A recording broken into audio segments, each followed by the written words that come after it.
చిత్రపటంలో చూపించిన ఏ అంటే ప్రాణశక్తి లేదా ఆత్మశక్తికి పుట్టుక చావు లేదు. ఇది శాశ్వతం. తరతరాలుగా శరీరాలు మార్చుకుంటూ ప్రయాణిస్తుంది. శరీరంలోని అన్ని జీవకణాలలో ఉంటుంది. కానీ మెదడు కణాలలో ఉండి ప్రపంచంతో వ్యవహరించే శక్తిని ఆత్మశక్తి అంటారు. ఇది ఏటీపీ అనబడే పదార్థ అణువులలో ఉండే రసాయన శక్తి. ఈ అణువులు శరీరమంతా ప్రయాణిస్తూ అన్ని జీవకణాలకు శక్తిని సరఫరా చేస్తాయి. తల్లి నుండి వచ్చిన ప్రాణశక్తియే ప్రాథమిక మనసు సహాయంతో శరీర అవయవాల ద్వారా తిన్న ఆహారం నుండి శక్తిని తయారు చేసి ఏటీపీ అనే పదార్థంలో దాచి వాటి ద్వారా అన్ని ఇతర కణాలకు ఆ శక్తిని సరఫరా చేస్తుంది.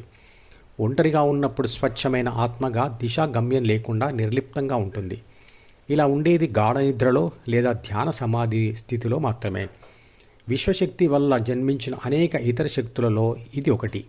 అన్ని ప్రాణులలో జీవక్రియలు నడిపిస్తుంది. శక్తి పదార్థం కంటే భిన్నంగా ఉన్నప్పటికీ అది తను ఉన్న పదార్థం ద్వారానే తన ఉనికిని తెలియచేస్తుంది. విసిరిన రాయిలోని గతిశక్తి రాయి కంటే భిన్నంగా ఉన్నప్పటికీ అది రాయిలోనే దాగి ఉండి రాయిని ముందుకు తీసుకువెళ్తుంది. మెదడులోని ప్రతి న్యూరాన్ కణంలో ఉన్న ఆత్మశక్తి అంటే ఏ, ప్రాథమిక మనసు అంటే బిని చదివి సి అంటే అహంభావనను సృష్టించి ప్రాపంచిక ఆత్మ అంటే ఏబీసీగా మారుతుంది. ఇది మెదడు ద్వారా జరిగే అన్ని పనులను నియంత్రిస్తుంది.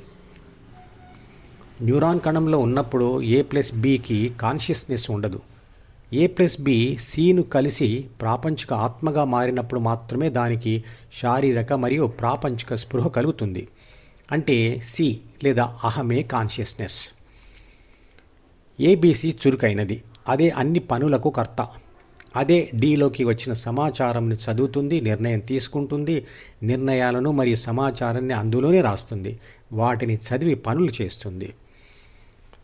ఏబీసీ అంటే ప్రాపంచిక ఆత్మ ఒకవైపు, జ్ఞాపకాల పుస్తకం మరియు జ్ఞానేంద్రియాలతో కూడిన ప్రపంచం డిఈఎఫ్ మరోవైపు ఉన్నాయి. జ్ఞానేంద్రియాలు బాహ్య ప్రపంచ సమాచారాన్ని విద్యుత్ శక్తి తరంగాలుగా మార్చి జ్ఞాపకాల పుస్తకంకు పంపిస్తాయి. ఏబీసీ కలిసి చేస్తున్న 7 పనులతో ఏ పరిమాణంలో తగ్గుతూ అలసి బి మరియు సిలను వదిలి నిద్రపోయి ఆ నిద్రలో తిన్న ఆహారం నుండి శక్తిని ఏటీపీలోకి నింపుకొని శరీరమంతా సరఫరా చేసుకొని ఉదయమే నూతన శక్తితో లేస్తుంది. పనిచేస్తూ తరిగిపోయిన ఇతర అవయవాలలోని ప్రాణశక్తి మరియు మెదడులోని ఆత్మశక్తి సముద్రం నుండి లేచి అందులోనే పడిపోయిన అలలలాగా విశ్వశక్తిలో కలిసిపోతాయి.